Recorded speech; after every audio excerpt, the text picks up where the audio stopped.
in the off-season with this Kagura in the national team qualifiers in the Philippines, and even in the regular season, he was a monster on this hero.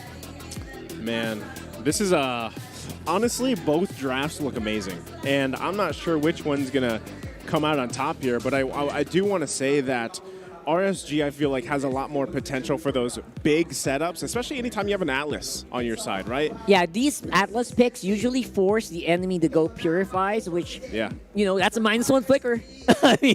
And normally, I would really love the, you know, the, what do you call this, the Atlas pick, but this is a different enemy that RSG is facing, man. It is just a little bit, you know, out of the blue. This team is kind of dodgy, and this might be a problem later on, but we'll see. Yeah, and we're not going to load up just yet, so we can talk a little bit more about the team compositions here. And like you said, Rockhart, I mean, the thing is, RSG has to get for Hayabusa to pick up, which would be a sad story considering the lore between the Hayabusa and Kagura. Oh, why you got to bring that in here, Renmar? They did, right? That's lore. Come on. Well, we've talked about it, ladies and gentlemen. Now, welcome to game number 1 here, RSG versus TNC.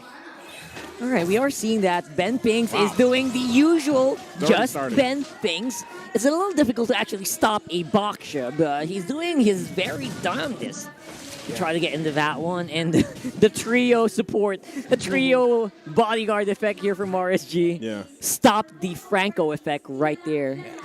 And that's why it was very good for RSG to start that way. Oh, that's a stun. You want to go for it, though. SD is going to be a little bit of a bait here with Demon Kite being thrown into the mix. Wow, the backup already, though.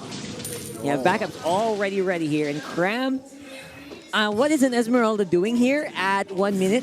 You will have to ask them. This is very rare. But there you go. The Ben Pinks difference is really coming into play here. I was going to say, he followed Naps, but then Naps gets hooked. And that's not what you want to happen, man, early on. Absolutely. Oh, you got to watch out when Ben Pinks has that Franco, but Ben Pinks might fall down here if he doesn't get to that Cyclone. Now he goes. Oh, man, that is so bad right now. Again, you're seeing why Hayabusa is a little bit out of the pick here. Just so bad in the early game. And teams just know how to play with this. Like anyone who is an experienced ranked game player who's been in like 1,000, 2,000, 3,000 points knows how to play against a Hayabusa. Everyone just spams that there. And the lack of AoE in the early game just was really bad. But right there, it was way up top. The kill came in for SD. Rebutting. My goodness. An instant rebuttal to what I just said. This is literally nonstop action. We're only, what, 2 minutes into the game? I mean, these guys... Like, they haven't let up at all. And now this first turtle is going to be for the taking, so I'm not really sure who's going to focus on it. This one. We're not MPL Indonesia. What are you guys doing? It seems like both of them now are on the same wavelength. Yeah, they're the ones who kill. And right now, that's exactly what these teams are doing. Turtle goes in. Demon Kai is going for the chase. Escalera doesn't really have that black shoes usable yet, and he will go down. Oh man. Aqua. Just Aqua things. Good thing he was able to cleanse that. Would have been bad.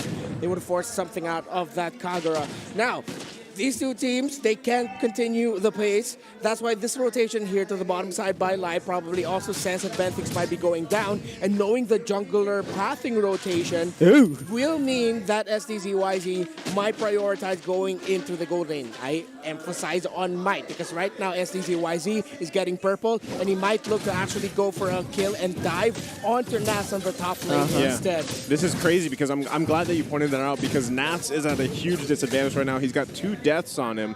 Meanwhile, Cram does have those 2 assists, but he's also got that emblem there to once again help him build some of that gold here. And although, with that being said, you have to consider the strength of these 2 XP laners. Escalera might be in trouble. No more black shoes means there is no way for him to get out. Demon Kite, another kill under his belt. And I just want to point out what happened to Cram there. In that matchup. Normally, the Rots would win here, right? Yeah. In the early game? Yeah, they're kind of like the counter pick to Esmeralda, right? But again, as I was saying earlier, it's those early... Oh, Nat's in trouble. That's the official sound effect right now. He's still going. SDZYZ, man. What is up with the Haya? He's getting called left, right, and center. Cram, he's trying to make sure that he doesn't go down, and of course he won't. That's the power of that Esmeralda right there. Great punishment play there by RSG. Yeah, great backup by RSG. And again, like I was saying, they need to be able to buy a little bit of time here to help Naz. He did have kind of a struggle there in the early game, so that is going to help him right there. They need to continue to convert that, though. And RSG will continue to play around the map. And now the turtle. Oh my gosh. This is what I'm talking about. Out of nowhere plays. Catch your enemy by surprise. Normally, you wouldn't catch them all there in one bush, all three of them. But that's exactly what happened there. Another kill goes off. RSG. Aqua, Demon Kite, and Light are rotating incredibly aggressively here for RSG. The game hasn't completely gone over to the favor of RSG PH, but they are definitely the ones setting the tempo here. TNC matching that, but are finding themselves getting punished more often than not. Now, looking at the items corrosion side, already picked up there by Naz. He actually built boots for himself, something we usually don't see one-ones do. Most one-ones just go full build items. They don't worry about the movement speed anymore, but that extra physical defense will help Eman survive. RSG zoned out. The bottom lane incredibly well, and now that's a tower down. Oh, look at that. Nats, again, will be in trouble. A big contrast to what we saw yesterday. Ben Pinks and Escalera are going to be fighting around mid lane. Demon Kite and Light, they're so sticky, man. I can't get these guys out of my back. That was like a hope hook. Yeah. Like you hope you just grab something, but you've already realized that you're dead, right? So again, this is RSG punishing TNC for being a little bit overconfident. They're still going. What is that? Lynx. The one-man fatal links, exactly what I said earlier. Gets that kill. It was so easy for them, and TNC cannot peel against this. Let's see if RSG are going to go for another one. Another big one. Aqua hits on the yin-yang overturn, but misses. It's a fight in their tower. No one goes down for TNC just yet. The tower in the mid will fall. RSG. This is the injection of chaos, but it's controlled chaos. I just find it incredibly interesting how this early on action-packed filled game, it's the tank jungler with the most skills. 6-0 and 2 for Demon Kite right now. What? I didn't notice that. 6-0-2. Light, though, will be trouble. Flicker will be used. They're going to be a little bit concealed here, but Cram still spots that out. Cram is in trouble. No regeneration for your Esmeralda. He will be taken out. Dang, dude. Did you actually see how sneaky he was with that conceal? I mean, again, you have to imagine Light is this big robot, and he's able to survive that onslaught. And again, like you guys were saying, RSG here, look at the lead that they have now, the 4.3K gold lead. They've got the kills, they've got the space. This is most likely going to be a free turtle once again. And this is Demon Kite literally playing a tank jungle like an assassin. I don't understand as well how RSG just instantly changed up their playstyle here. But I guess it's with the comp, right? Yes. You have that very tanky front line. We got Demon Kite and Light, and no one can peel against it. And now, because of that, TNC is suffering. Yeah, and at this point, RSG, they don't need to stop this. They can keep going at this space. They went at it at this space by breaking the tower in the bottom lane. And the reason why RSG can afford to do this is because of the things that happened just a few minutes ago, with RSG being able to break the tower in the bottom lane first. And because of Demon Kite getting some quick early kills, he was able to get his tank items real quickly. Cursed Helm was the priority for him. Eman had no problem getting the items as well. Light is just absolutely feeling it today, finding targets. Oh boy, you know it. Information. So RSG, let's see if they can find another one again. Again, another one started by Aqua. Another missed yin-yang overturn. They are really hitting all of the shots that they can. Doesn't matter if it hits, doesn't matter if it misses. They don't really get punished, even if it doesn't work out. This is the benefit, again, of having Light on the Atlas plus Demon Kite on the box here, right? The front line is there, and if one of them takes a lot of heat, the other one is there to back them up. Not only that, but you have the option to protect who you need to protect, and in that case, this is especially Eman. Once again, a 1-1 is very susceptible to taking damage, being bursted down, but has a lot of protection here for RSG. Now, what does TNC have to do here, Renmar, to, I mean, come back from this deficit they have going on? Not get caught. Suppose that. Not get caught, because easy answer. And try to find a win elsewhere in the map, which I think TNC is about to get in the bottom lane. That'll create some space for them. Yeah, at this point, with this lead, Ooh, I thought Yasuo will get caught there by Navs. TNC just needs to play defensive. They can split the map with SDZYZ, push the minion waves in the side lanes forward, and don't get caught. Because if you do, that will most likely be a kill or two, maybe even more than that for RSG, leading to a major objective, as the Lord is now the main objective of the game. Again, man, yeah. it's hard to not get caught here, right? When you have so many tools on RSG, now the Lord going to be for the taking here. They're setting up. Let's find out if TNC can actually do anything about this. It really does look like it is an uphill battle here, especially since, you know, they're not, SD's not in any position to go and fight. No retribution means it's going to be a call-off, but now TNC trying to back off. Light, he flickers in, but it will be purified out. Will not be able to take one. They actually do get Cram in the end, but Light is also going to pay for that with his life. Aqua They're needs to still watch going. They want to re-engage. That was a nice try for the conceal play here for Benfings, but that was all Flare, right? We all know they're not really in a position to kill yet. Yeah, it's going to be too difficult. Aqua, wow. Good play there. That's going to force Yasuo back, and that will temper the attempt of TNC to take control a little bit more of their map by stopping the minion waves before they get close to the towers. But Escalera is holding firm there in that mid lane. Did you guys see how fast that Atlas left base? Yeah. Actually. It's like he 2 literally seconds. flew. He flew. He literally flies. That was insane. I'm pretty sure it's flying or hovering. He's Yeah. doing one of those. Or both, I don't mind. Very itsy there, Light. Another one-man thin links, but it will be the one that matters. That's going to be an Esmeralda out. Benfings is just not that tanky, if you think about it. This is what I'm saying, man. All they have to do, if you notice RSG's super disciplined in just the fact of let's find one, get it, and then back off. They're actually not overcommitting. Despite them having the advantage here, again, this is the discipline of RSG, and TNC is relying a lot here on Benfings once again to find hooks, because at this point, that's the only front line they have. Cram is not so far behind, but he's pretty far behind here, and he can't actually take as much damage now like usually on that Esmeralda. Yeah. Again, it's just going to be a waiting game for TNC. Light is going to have his flicker up, so the next time RSG find a good positioning or a good chance, Light is going to pull that trigger.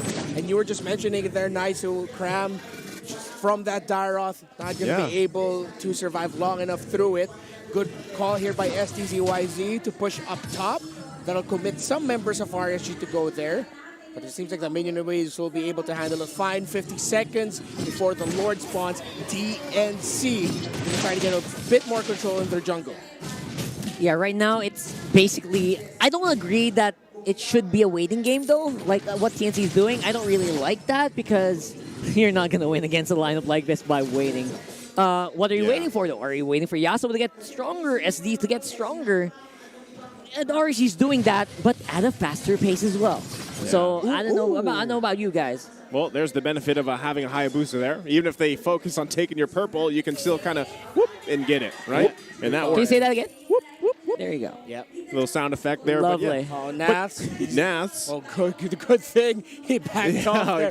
If he walked into that shrub, that probably would have been in for the escalator of RSG. Lord is up.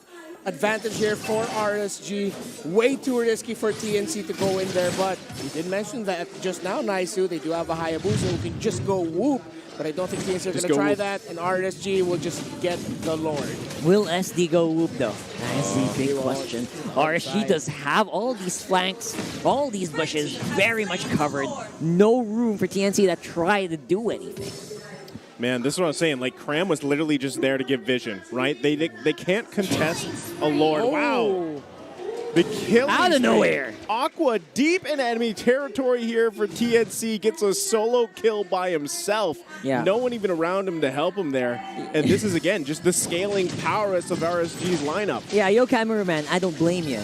Aqua just locked in the Holy Crystal, so his damage is going to be off the roof anyway. Yeah. So I don't blame him. And I'm not surprised this is happening. We did say it earlier. Aqua is one of his favorite heroes. This Kagura pickup, and TNC are feeling the wrath of it alongside everything else RSG is throwing. SD forced to use the shadow kill, but maybe just to bring them down a little bit, that's not going to be able to secure a kill. You see those damage on the health bars? That's not much. That's not much. I don't know about you. That's a bad sign right now for TNC, but you know what? They are going to hold true to what you said. They will hold the defense, at least for the meantime. Try to buy time for these guys. Again, very passive since minute 1. Well, that's what I said, man. They're disciplined, and they might still be assaulting the base here or just kind of showing their colors, right? And that's the thing. Like you mentioned, how long do you have to wait for TNC, for Yasuo even to come online here on this Clint, or even SD, right? We just saw the shadow kill. There's pretty much, it tickles them. It doesn't even do much damage at all. So what is the saving grace here for TNC? Someone in RSG messing up. Yeah. I know there's probably something you guys hear me say a lot, but look at the lead. Look at the difference in map control. Look at the difference in the items. RSG are almost all fully stacked, but that window of RSG messing up is very small here, and TNC might get caught. Oh, yeah, nice TNC right now. What the heck was that? Things. Ben Things doing just Ben Things.